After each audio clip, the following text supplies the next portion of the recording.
Bonsoir à tous et joyeux Noël. Nous sommes ravis de vous retrouver en cette fin d'année pour une édition spéciale Visio Divina. Afin de clôturer cette année 2020, nous vous avons préparé de superbes cadeaux. Des poèmes, des chants, des scénettes et tout autre vous ont été concoctés par les différentes sections de l'Église. Aujourd'hui, le thème abordé est un Noël d'espoir basé sur le verset dans Romains chapitre 15 verset 13 que je vais vous lire au nom de Jésus. Que Dieu, qui donne l'espérance, vous remplisse de paix et de joie à cause de votre foi. Alors, vous serez plein d'espérance par la puissance de l'Esprit Saint. Je laisse tout de suite la place au pasteur.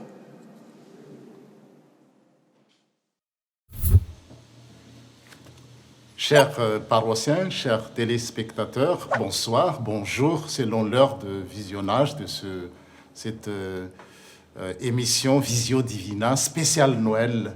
Le thème, c'est Noël d'espoir.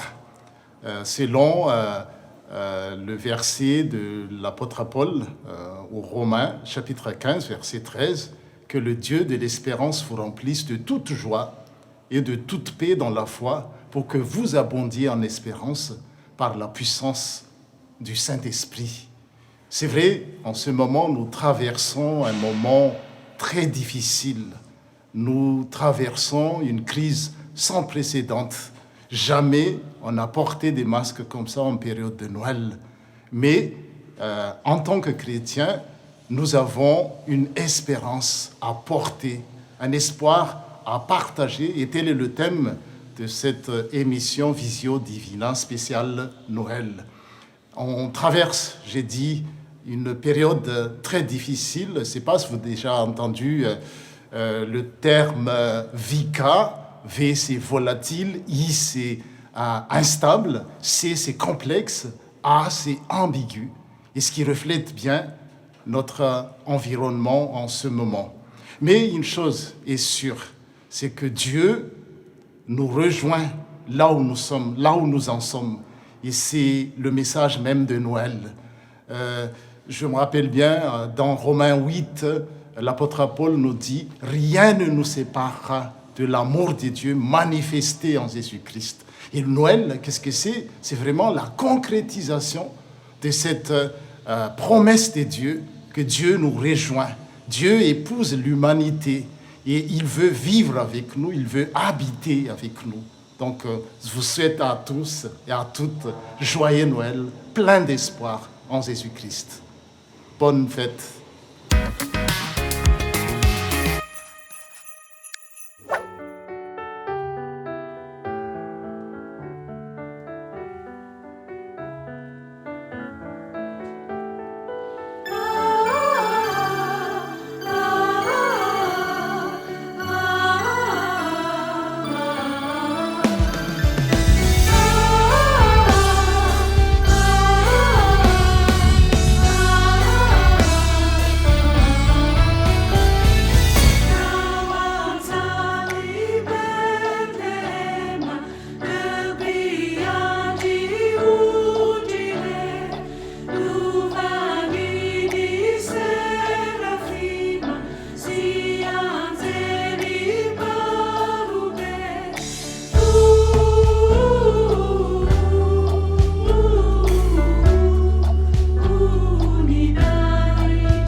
Ka kristitera ka nu ka akalazan ka inju ubin sitena de rain.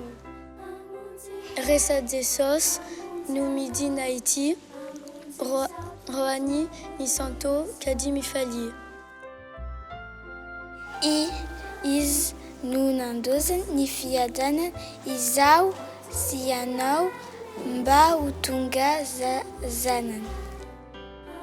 Es sami mi fali afku fa eva tunga ilai tumshu.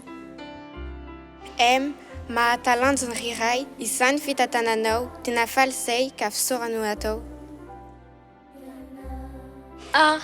En kalajanoatan nu tian dmam kair nu achanjatay.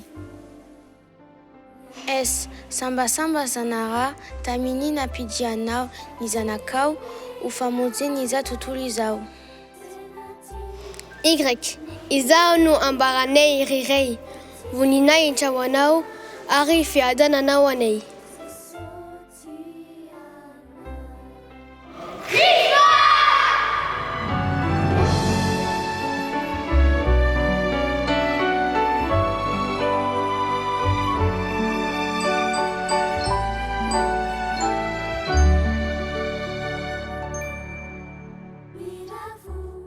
Izilai pamundatik.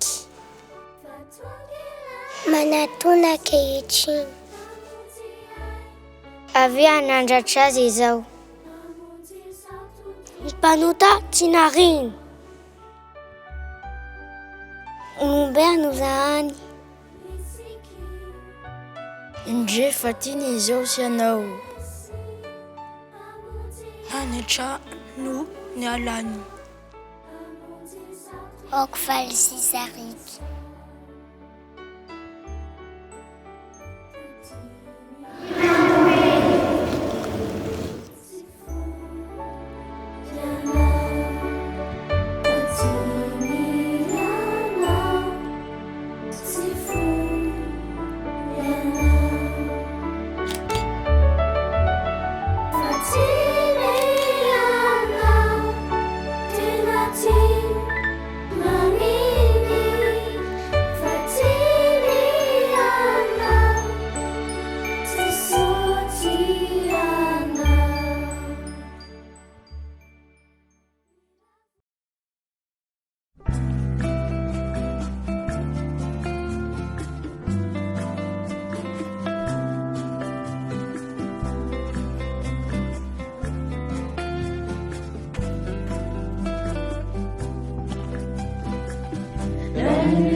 Dans le froid, c'est la chaleur.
Merci à nos sections pour leur participation, j'espère que cela vous a plu.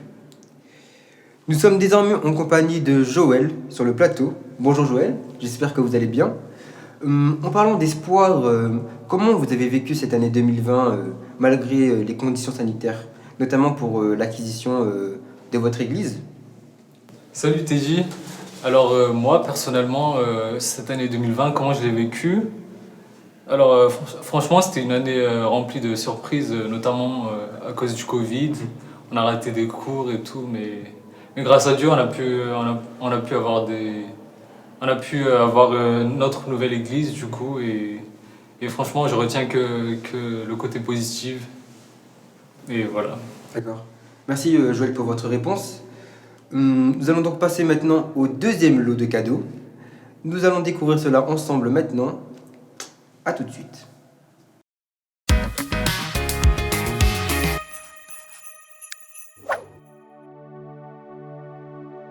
Raio, misaotra anao no ny fitiavanao, fa tsy navelanao very ho lavitra anao. Ny asa tananao tsy nankatoanao, fa famonjena tsy vidiana no natolotrao.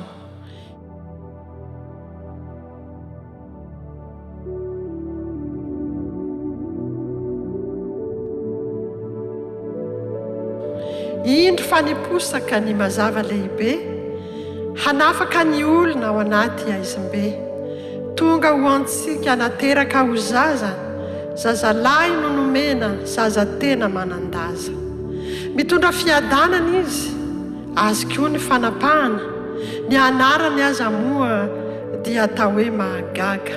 Ray ny mandrakizay, andrian'ny fiadanana, Andriamanitra mahery, tompony fanjakana.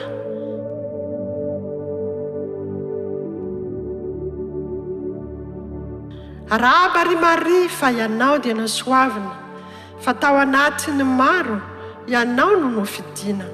Hanananaka ianao, zazalahy no aterakao, fa nahita fity tamin'Andriamanitra ianao. Ataonao hoe Jesosy ny anarany, anjely no niteny izany teny izany. Nisy aza fiandrianana, nomen'Andriamanitra ho lehibe tokoa izy, zanaky ny avo indrindra. Ny fanahy masina ho tonga ao aminao, isy hery ny avo indrindra naloka anao. Aza manahy na matahotra, fa izay aterakao dia zanak'Andriamanitra, ny tompo mombanao.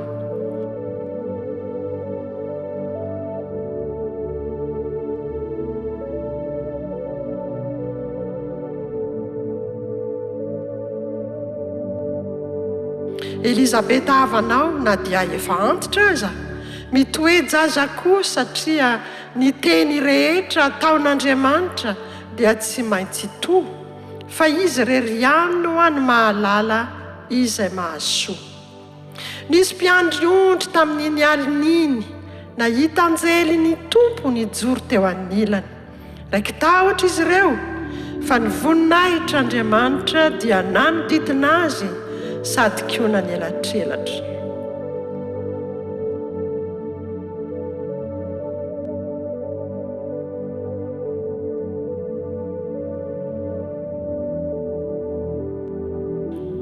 Dia hoy ilay anjely, aza matahotra ianareo fa tonga aho iteny soa mahafaly aminareo.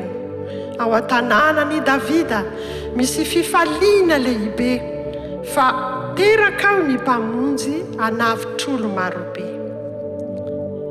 Indreo anjely marobe ny redona ny hira hoe ny voninahitra dia ho an'Andriamanitra ny ary hoe ty an-tany kosa ny fiadanana amin'ny olona rehetra izay ankasitrahana.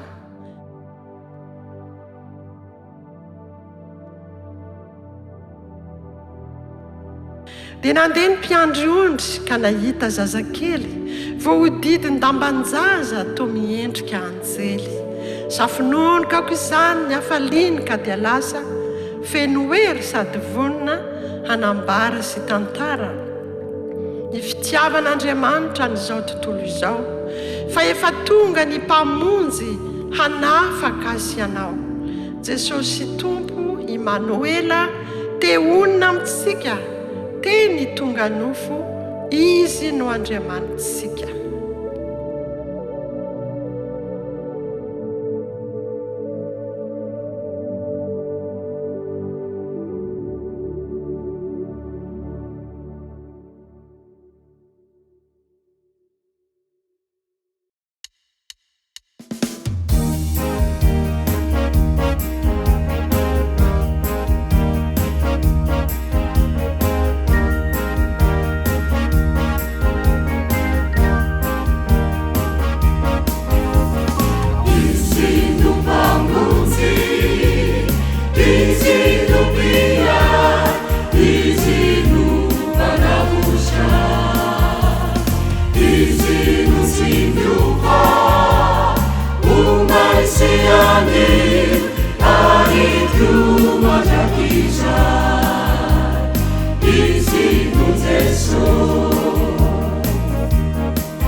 cha-cha, biti-biti chiamura wampu, te sotumpu leti mafu ya naunomiant, ama finisu, kumitangana yerezo ni saina,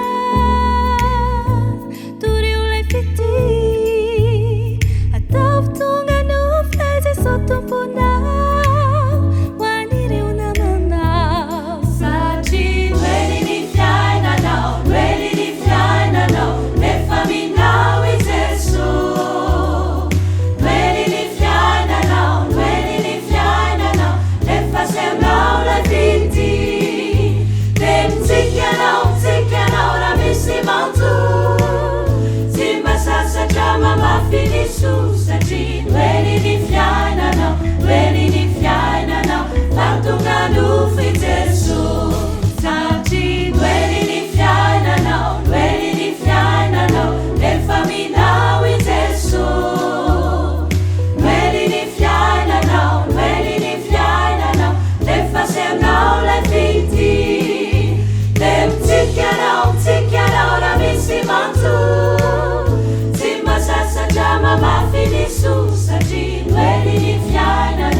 Et encore un grand bravo à nos sections pour leur magnifique participation.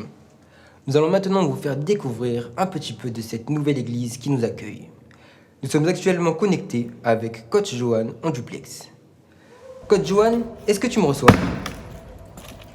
Salut Teddy, aujourd'hui on se retrouve dans le jardin de l'église en compagnie de Nian et je vais lui poser quelques questions. Alors Nian, qu'est-ce que tu fais là? Là je suis en train de déraciner ce truc là, il est énorme. Et en fait ça se voit pas comme ça, mais il y a 3 mois ce jardin c'était la jungle, la forêt et tout. Okay. Et maintenant que c'est plus ou moins propre, on voit que ça et l'église c'est un vrai cadeau de Dieu. Voilà. Ça va, je te remercie Nian. Bon Teddy, je vais l'aider et on se rejoint plus tard.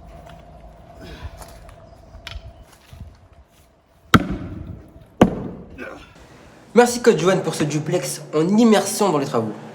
D'ailleurs, vous pouvez toujours soutenir l'église FPMA Aix-Marseille grâce aux dons par virement.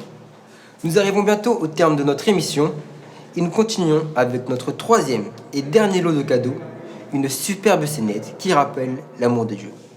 À vous l'antenne.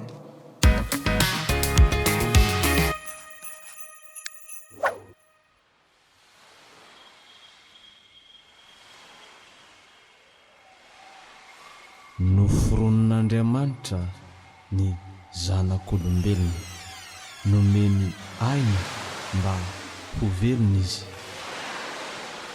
Ny tombo ny tombo ary nameno ny tany. Fikasana tsara no manin'Andriamanitra ho azy ireo mba hifanampy tsy misy takalo. Hifandefitra sy hifankatia ary hanana fomangoraka. Toy izany ny fiainan'ny olona rehefa anjakany ny sitrapon'Andriamanitra izy. Tonga anefa i Satana na mafy aratsiana tamin'ny olona.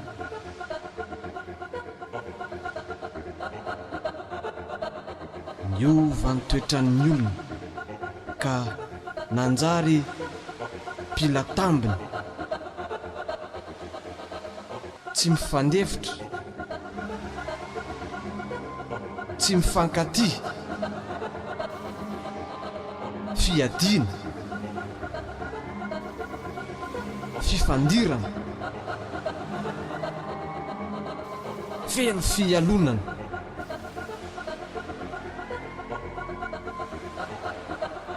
Nitady fiadanana lavitra n'Andriamanitra ny olona ka lasa nanompo sampy.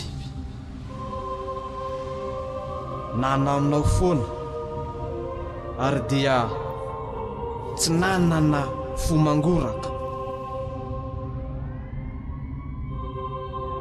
Tsy misy indrafo, tsy misy indrafo, tsy misy indrafo. Nijaly sy nangery-firy indrindra ny tombo, farany maty.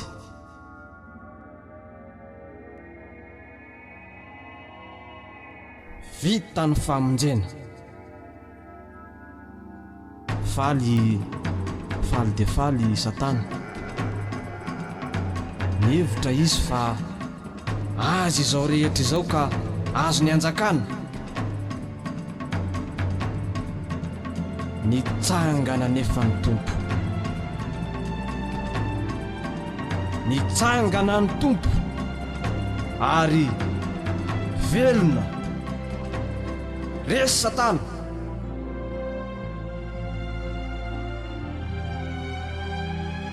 Nisy ireo izay nanaiky ny asa-pamonjena ka nanolo-tena, nanolotra ny fony sy ny fiainany manontolo ho an'i Jesosy Kristy. Nandray azo tompo sy mpamonjy ary mpanjaka eo amin'ny fiainany. Dia ireo izay nino azy, ireo izay niaino ny teniny, ireo izay nankatoa azy teo amin'ny fiainany. Misy kosa ireo izay nandany famonjena, tsy niraharaha fa varinany amin'ny rehaka ny amin'izao fiainana izao. Misy ireo izay nisalasala ny amin'ny famonjen'i Kristy. Dia ireo izay tonga teny am-piangonana ihany, nandre ny toroteny ihany, nanokana ny fotoanany ho an'ny asan'Andriamanitra, nanolotra ny volany ho amin'ny asan'Andriamanitra, nanome ny fitaovany ho amin'ny asan'Andriamanitra, fa tsy mba nanolotra ny tenany kosa ho an'Andriamanitra. Tsy mba nankatoa ireo izay tenin'Andriamanitra izay efa eniny teny rehetra teny, na teny am-piangonana eo na teny an-tokantrano. Zao anefa iverina ny tompo. Mbola iverina ny tompo. Iverina amboninahitra ny tompo. Ary iverina tsy hamonjy intsony izy, fa hitsara ko aiza zany misy anao. Ianao, ianao, ianao.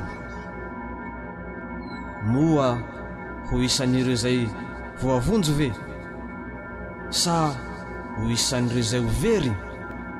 Satria raha ho avy ny tompo dia handroaka ireo izay nanda azy ho any amin'ny fijaliana mandrakizay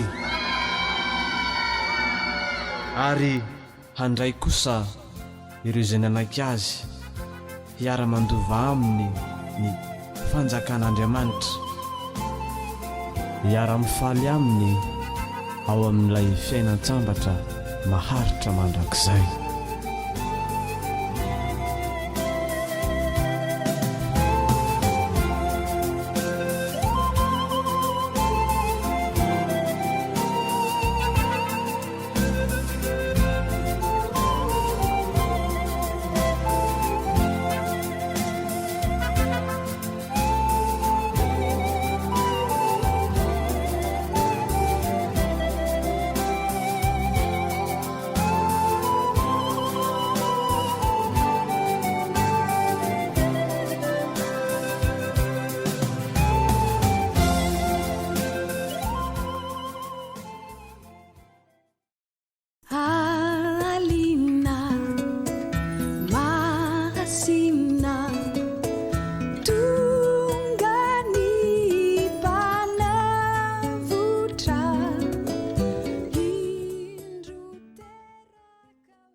Arindro Virginia iteraka zazalahy ary ny anarany atao hoe Manuel ary raha dika amintsika dia Andriamanitra. Ry mpianakavy ny finoana, izany teny zany noentin'ny sampana lehilahy kristianina iarabanantsika trandro zao andro ray toazato zao. Manao azafady nefa ny tenako satria mandray fitenenana eto alohanareo satria noho ny andraikitra nomena dia mandray fitenenana amin'ny solotenan'ny sampana lehilahy kristianina ary atao ampanatretena izany. Ny fivohiny tompoko tsy misaraka amin'ny mpiandakana ary ny asana tsy misaraka amin'Andriamanitra, koa metrika azy ny asana ambony indrindra satria matoa tanteraka izao fotoana androany izao dia noho ny fitantanany sy ny fahasoavany na teo ara ny faniritsika satria fantatsika ihany ny vanim-potoana iaintsika izao amin'ity valana retina ity, koa dia misaotra ny tompontsika isika. Miaraba koa miaraba antsika mpianakavy amin'ny finoana rehetra satria andro ray toazato androany. Andro ray toazato iaho satria androantsika no misatatra tia fiangona tsika ity zay nomen'ny tompontsika.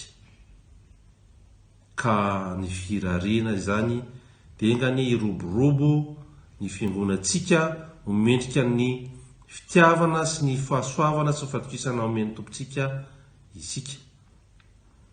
Tsy ho lava resaka aho satria raha diso lava resaka mety maro amintsika no misoka toy ny tehana ihany. Raha diso lava dia mitona ny misoka, ka omeko any Alain ny fitenenana fa eto ampamarana dia mbola mamerina ny firaritso moatsika engany ny fiangonana ex Marseille iroborobo mendrika ny fitiavana sy ny fahasoavana nahazony ity trano ity, ary ny faniriana dia ny FPMA aty andafy rehetra dia azo trano ohatry ny ex Marseille daholo, ary tratra mitsingeringerinana daholo tsika tompoko, ary ny fahasoavana ny an'Andriamanitra irery ihany. Misaotra tompoko lahy, mankasitraka tompoko vavy.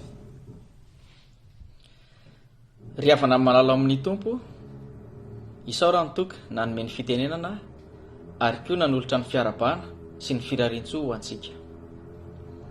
Ny sampana lehilahy kristianina eto amin'ny FPMA ex Marseille dia faly manolotra anareo ny anjarany amin'izao Noely 2024 izao. Ka ny fizarana voalohany dia ny fizarana ireo tenin'Andriamanitra, ary ny fizarana faharoa kosa dia fanolorana ny firarintso izay atolotry ny mpikambana SLK FPMA ex Marseille ho antsika rehetra. Ny voninahitra ny ho an'Andriamanitra irery ihany. Meno finaritra ry tompoko.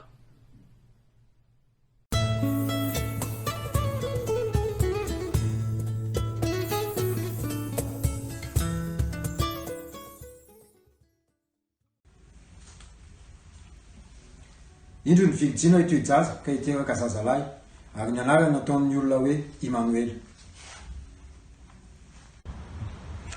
ary faly sy ravoravo ianao ary maro no ifaly amin'ny ady arahana. Fampamonjy niteraka an'io tanàna ny Davida.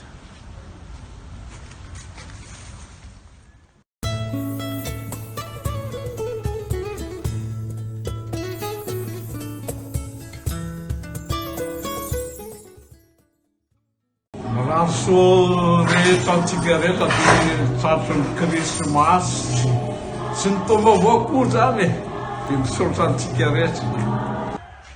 Ny tompo-kenatra ho no manao tao foana, ny tompo-pahaizana ho an'izay mianatra, ary ny tompo-pahasoavana kosa dia avy amin'Andriamanitra ilay nahazo tontolo izao. Saotra tompoko. Amin'izao fahatantarantsika ny Noely taona 2024 zao dia manomina ny fiadanan'ny tompo ho antsika lehilahy sy ny ankohonantsika rehetra. Krismasy daholo dia mirary soa, dia mirary fahasalamana sy hotain'Andriamanitra daholo. Rehefa malalo amin'ny tompo nafinaritra zany ny Krismasy ny raha antsika natao teto amin'ity fiangonana voalohany teto Marseille ity izay men'Andriamanitra antsika dia tena fifaliana lehibe mba mamerina fiarabana antsika rehetra ny Krismasy. Engany mba tsy Krismasy mandady fotsiny izao Krismasy zao, fa mba Krismasy toetra ao amintsika Jesosy ka hitombako amintsika ny fahasoavany rehetra dia ho an'Andriamanitra ihany ny voninahitra. Miaravatsika rehetra amin'ny zao fety faraparan-taona sy Krismasy zao dia mirafety sambatra sy mirakisoa antsika rehetra dia samy araka amin'ny fianakaviana avokoa fizarana taona mamy dia samy ao anatin'ny fahasalamana sy mifiraviravona dia mifankatsiava avokoa dia mazotoa daholo sika rehetra dia manao fety sambatra. Misaotra. Krismasy sambatra ho antsika mianakavy dia mitahin'ny tompo daholo izy. Misaotra. Mirary soa sy Krismasy sambatra ho an'izao tontolo izao. Tsika rehetra eto Marseille, fianakaviana amin'ny Madagasikara ary ny malagasy manerana izao tontolo izao. Ny olon-drehetra. Tsatsany fety. Tsatsany. Iany tompoko, zay SLK dia mirary fety sambatra ho antsika rehetrarehetra mpianakavy ny finoana ho tratry ny Krismasy sy ny taom-baovao ary hifankahita soa amintsika mianakavy amin'ny taona vaovao 2021 dia misaotra indrindra tompoko. Dia ho teraka ty ampontsika tokoa ny Kristy amin'ity taona vaovao ty manoloana ny fiainana sarotra.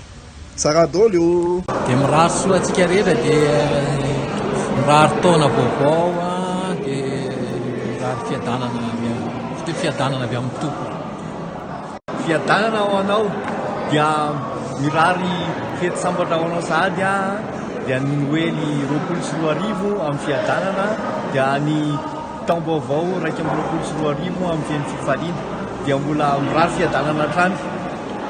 Soa ny mpiara-miangona rehetra atao amin'ny FPMA Marseille dia Andriamanitra ny ahitay antsika tsirairay avy azo hitadiavana rehetra isika mianakavy. Misaotra tompo, misaotra an'Andriamanitra, misaotra an'i Jesosy. Eny ary tompoko dia fifaliana ho ahy ny miarabantsika rehetra tratry ny Krismasy 2024 dia mitarasoan'ny rehetra dia samy ho tendramandra daholo. Zay. 1, 2.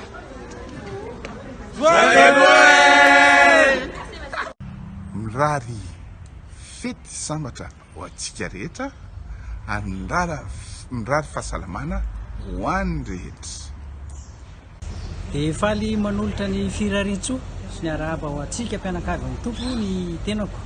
Dia mirary soa indrindra amin'izao fety ny Krismasy zao ary ihany koa dia mirary soa mba ho tratra ny taom-baovao tsika rehetra ao amin'ny tompo. Misaotra tompo. Dia ho anao Noely sambatra zao zany tsika rehetra dia hirotsaka foana amin'ny fahasoavany. Mirary soa ny tsirairay. Sambatra rehetrarehetra. Zay. Efa teo misy tamintsika ilay tena grisina rehetra. Za mihitsy mahasambatra ny rehetrarehetra. Aty mantsika tonga dia nahitra ny vaovao, trano vaovao ho an'ny ho an'ny malagasy rehetrarehetra zany dia mirary krismasy sambatra ho antsika rehetrarehetra eto Frantsa sy ana tanàna koa zany. Mirary soanareo zany dia indray tsara vo ampifaliana ny ara-panatsika rehetra ary rarina soa ny noely 24 eto amin'ny FPMA Vialar ex Marseille dia hoan'Andriamanitra rery ny voninahitra sora toko fa ny miaravatsika pray vavaka rehetrarehetra dia ny tenako dia rary soa atsika mba hanao fety sambatra amin'izao taona satroka izao ary koa mba ho tratry ny taona vaovao daholo. Ry mpianakavy ny finoana zay foy zay ny lava ka dia mbola mamerina ny fisaoran'Andriamanitra tsika satria nomeny fotoana nomeny tombonandro nomeny ny aina ka ahafahantsika manome voninahitra anazy ihany. Tsy sanatrian'izany akory ny sapanala kristianina ka hoe nandro takatra fa zay ny takatra fa reny no zavatra mba natolotray ho anareo amezam-boninahitra an'Andriamanitra ka rehefa manolotra re tompoko no betsaka le fitiavana no ingany ameno azy na tantely tapabatara ary mbola eto ampamaranana dia mbola mamerina ny firaritsoa ihany ny sapanala kristianina ka engany ho tratra mitsingeringerin'ny tsika ary ho lava andro iainana daholo ka ahafahantsika indray miaina mirearea amin'ny viadamanjanaka amin'ny fianakaviana mba ho voninahitra Andriamanitra irery ihany. Sotra tompoko lahy mankasitraka tompoko vavy.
L'espoir du monde, la lumière pour toute la terre. Oh, oh, oh. Que chacun soit dans la joie, car c'est Noël. Oh, oh, oh. Donc élève-toi et chante sa gloire. C'est Noël, réjouis-toi car le roi est né.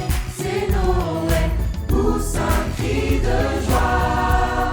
C'est Noël, que sa gloire résonne. C'est Noël, bienveillant sur la terre, et paix divine. Que chacun soit dans la joie, car c'est Noël. Car c'est Noël. donc élève-toi et chante sa gloire. C'est Noël, réjouis-toi car le roi est né. C'est Noël, pousse un cri de joie. C'est Noël, que sa gloire résonne. C'est Noël, donc élève-toi et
Et voilà, c'est ainsi que notre édition spéciale Noël s'achève.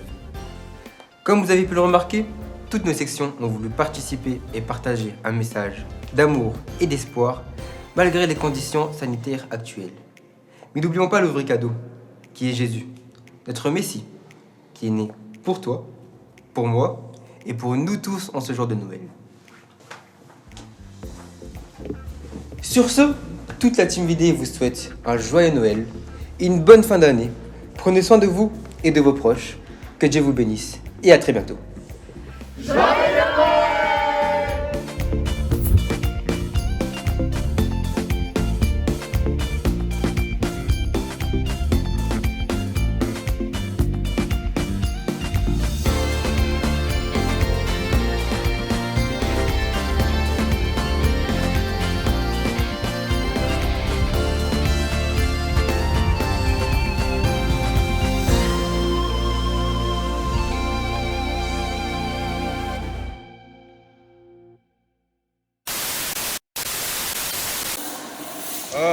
SVK 2 plus 3.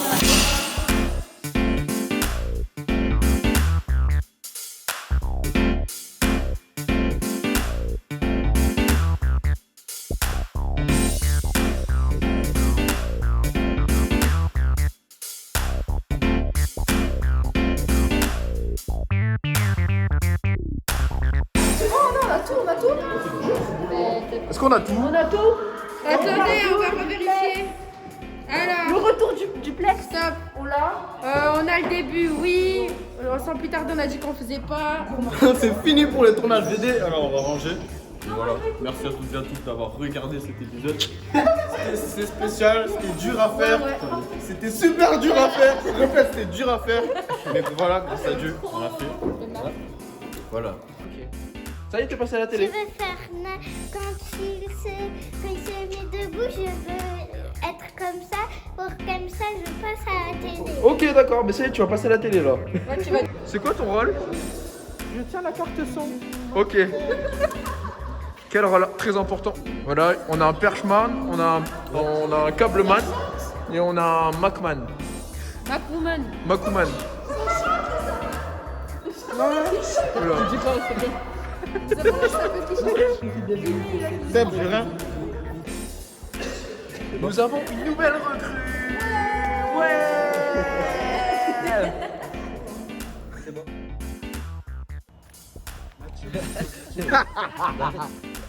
C'est bon, tu l'as? On voit que c'est un vrai cadeau de Dieu et tout, et voilà. Ça va, je te remercie. Oh, t'es dit, je vais l'aider et on se rejoint. Oh, papa. Je l'ai rangé, je l'ai rangé alors que je parlais. Et voilà, franchement, je retiens que le côté positif. D'accord, bah, merci beaucoup Joël pour cette brève interview. Ça a été très instructif.